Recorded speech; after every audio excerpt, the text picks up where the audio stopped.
கண்ணுக்கு எட்டிய தூரம் வரை தங்களுடைய எதிர்ப்பாளர்கள் யார் என்பது தெரியவில்லை என தமிழக காங்கிரஸ் கமிட்டியின் முன்னாள் தலைவர் KS அழகிரி தெரிவித்தார். கும்பகோணம் அருகே கீழக்கொண்டையூர் பகுதியில் பரப்புரையில் பங்கேற்ற பின்னர் செய்தியாளர்களிடம் பேசிய அவர், இந்தியா கூட்டணி தமிழகத்தில் மிக வலிமையாக உள்ளதாகவும் தமிழகம் மற்றும் புதுச்சேரியில் 40 தொகுதிகளிலும் வெற்றி பெறும் என்றும் கூறினார்.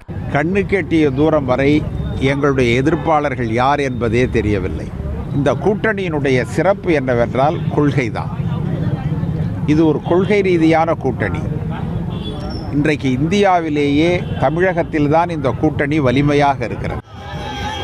வடசென்னை தொகுதி அதிமுக வேட்பாளர் ராயபுரம் மனோ RK நகர், கொருக்குப்பேட்டை சுற்றுவட்டார பகுதிகளில் தீவிர பிரச்சாரத்தில் ஈடுபட்டார். அவருக்கு ஆதரவாக அதிமுக அவைத் தலைவர் தமிழ்மகன் உசேன் உள்ளிட்ட நிர்வாகிகள் கூட்டணி கட்சியினர் வாக்கு சேகரித்தனர். அப்போது வேட்பாளர் ராயபுரம் மனோவிற்கு கிரேன் மூலம் பிரம்மாண்ட ராட்சச மாலை எடுத்து வரப்பட்டு அணிவிக்கப்பட்டது.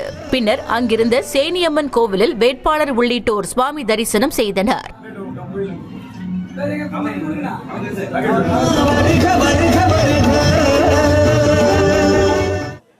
மத்திய சென்னை பாஜக வேட்பாளர் வினோஜ் P. செல்வம் திருமங்கலம் பகுதியில் வாக்கு சேகரிப்பில் ஈடுபட்டார். பாஜக மற்றும் அதன் கூட்டணி கட்சிகளின் தொண்டர்களுடன் மேளதாளங்கள் முழங்க பரப்புரை மேற்கொண்ட அவருக்கு வழிநெடுகிலும் தொண்டர்கள் வரவேற்பு அளித்தனர். பாஜக அரசு செயல்படுத்தியுள்ள திட்டங்களை கூறி அவர் பிரச்சாரத்தில் ஈடுபட்டார்.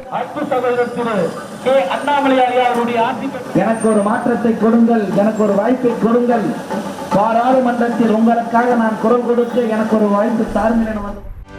செய்திகளை உடனுக்குடனும் துல்லியமாகவும் தெரிந்து கொள்ள சப்ஸ்கிரைப் பண்ணுங்க.